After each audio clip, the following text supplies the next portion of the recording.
Guys, so this is going to be part 2 of the Salem witch trials. There was an important, obvious question that had to be addressed if the devil was to be confronted and thwarted. Who was working for Satan right there in Salem Village? In other words, who'd bewitched Elizabeth and Abigail? Whoever it was, that person had to be caught and stopped. According to 17th century views of the supernatural and occult, evil entities from the spirit world were invisible to the innocent. However, those who were bewitched and could see who afflicted them. To everyone else, the specters, as they were commonly called, were not visible to the naked eye, so the girls were prodded to identify their attackers. The question of who the witches were in Salem Village was terrifying, for the good and pious citizens might be in grave danger from the devil's agents right in their own community.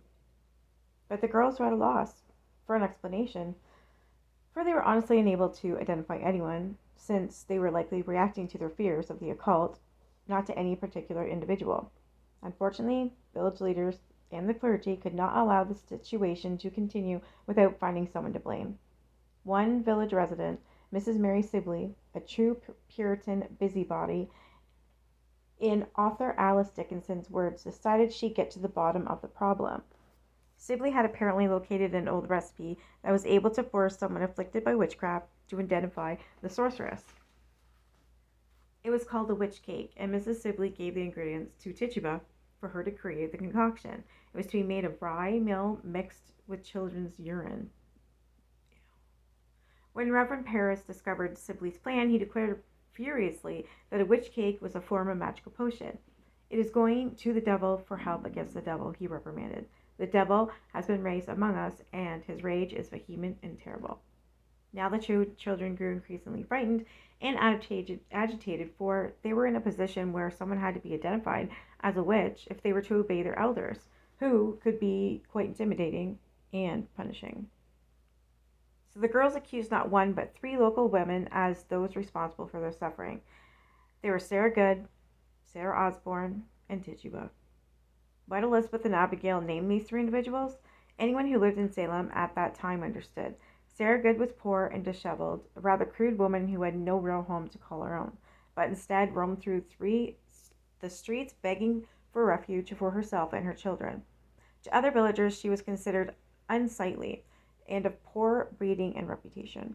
On the other hand, Sarah Osborne's pedigree was not in question, but nonetheless she was looked upon with disapproval because she'd stopped attending church. Accusing Tituba, of course, was easy to explain. The stories of the occult, supernatural, and magic had, after all, begun with her. To make matters worse, she was a woman of color and a slave from the West Indies. Sufficient reasons to cast suspicion on her in a white Puritan backwoods New England community. Warrants were soon issued for the arrest of the 3 unfortunate women on February 29, 1692. And they were ordered to present themselves before the local magistrates the next day to face allegations of witchcraft against Elizabeth, Abigail, and 2 other girls who'd been part of the group around Tituba. Meanwhile, Reverend and Mrs. Parris, frantic at the turn of events, moved Elizabeth from Salem to live elsewhere with family friends. But his niece Abigail and 8 other afflicted girls, as they were commonly called, stayed in Salem Village. One of the girls was 12 years old, Ann Putnam, from a well-to-do Salem family. Another of the afflicted was 17-year-old Mercy Lewis, the Putnam's high-strung servant. Mary Warren was 20 and a servant for John Proctor family. Elizabeth Booth, an 18-year-old Salem girl, lived near the Proctors. Another of the afflicted was 20-year-old Sarah Churchill, servant to George Jacobs' family. There was 17-year-old Elizabeth Hubbard, the niece of Dr. Griggs' wife. Susanna Sheldon was 18 and lived in Salem Village, and 17-year-old Mary Walcott's father was the parish deacon. Salem Village did not have an official courthouse. When the legal process began, its onerous grind against the accused. So Ingersoll's Tavern was designated as the place where the alleged witches would be officially questioned by 2 magistrates. Salem Village had never known such turmoil and commotion. Most hard-working Puritans put aside their labors for the day to gather at the tavern. Men, women, and children created such a large crush of spectators that the inquiry was forced to move to the village meeting house, where the accused would be interrogated by 2 judges, John Hawthorne and Jonathan Corwin. There were no female judges in the 17th century. Hawthorne took the lead in questioning the unfortunate Sarah Good. And it quickly became apparent that he was not neutral in the inquiry.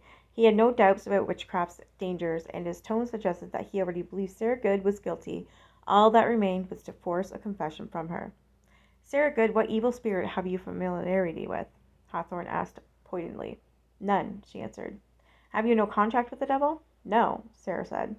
Why do you hurt these children? He inquired. I do not hurt them. I scorn it, she answered. Who do you employ then to do it? I employ nobody.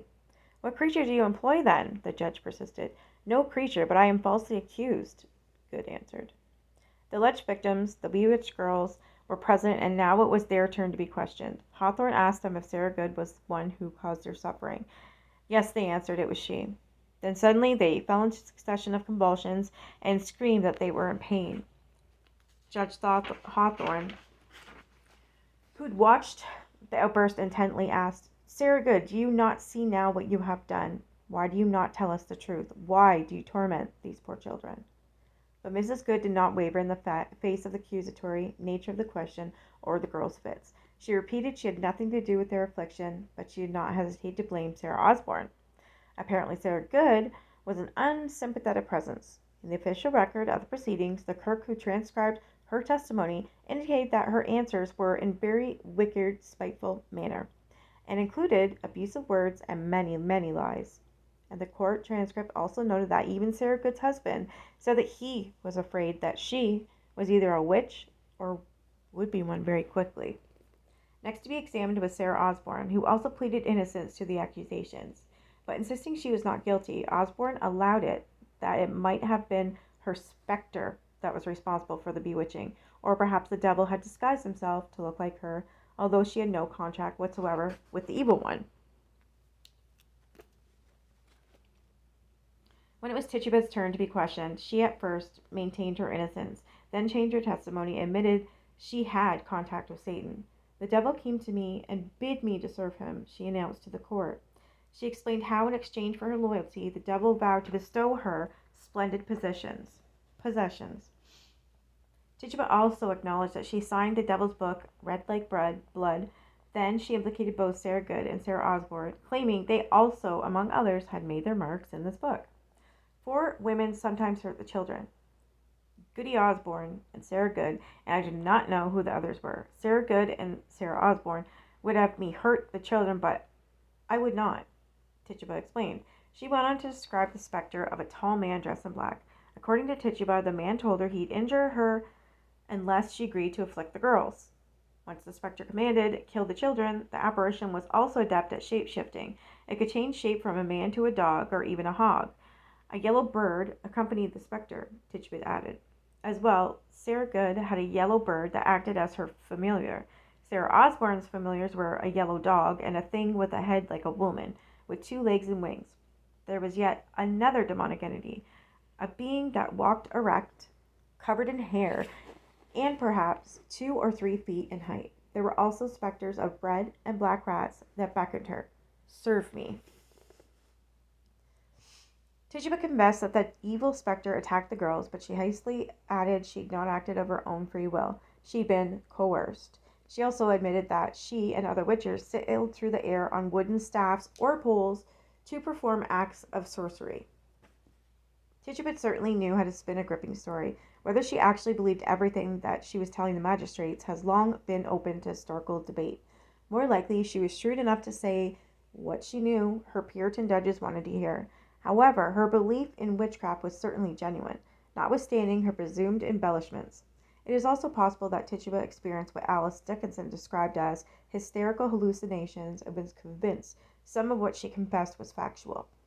The afflicted girls were present for Tituba's testimony, and they reacted in an outbreak of violent spasms as she began.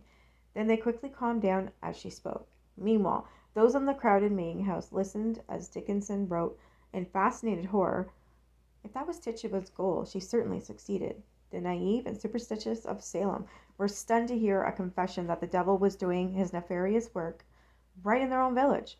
The magistrates noted that Tituba had said there were 9 marks made in the devil's book. That meant 6 more witches were still loose. But who were they? Meanwhile, the accused women faced more questioning over the next several days about their methods of witchcraft. The afflicted girls swore that the specters of the three had tormented and injured them by pinching, picking, pricking, biting, and almost choking them to death, in Dickinson's words. The closeness of living in a small town cut two ways. Beneath the veneer of polite and neighborly behavior, there often seethed resentments, jealousies, and frictions. Under the guise of blaming witchcraft, neighbor could accuse neighbor. In the case of Sarah Good, she had a reputation for uttering foul language and damning those who refused to give her a place to sleep. Now those who had been accused by Mrs. Good were able to unburden themselves and gain a measure of vengeance. Several recalled their sheep, hogs, and cattle had fallen sick not long after being cursed by Sarah Good. Was it coincidental or something more sinister? In actuality, most of the alleged incidents occurred either well before Good's present dilemma or were not related to anything she directly said or did, but that apparent mattered little in court, where such incidents were introduced as incontrovertible evidence of witchcraft. Incredibly, the judges simply believed what they were told. In early March 1692, the three accused women were sent to jail in Boston while their fates were decided. The jail's abysmal conditions took the ultimate toll on Sarah Osborne. She died in the dungeon in May. Meanwhile, Sarah Good and Tituba remained in prison. Salem Village was now abuzz with fear and worry about those among them who might be witches but were not yet identified. The community seemed on the verge of losing its collective mind, gripping by the terror of demons. Alright, I'm going to stop there and I will continue the next day if I can until we finish the story. Have a great night, guys.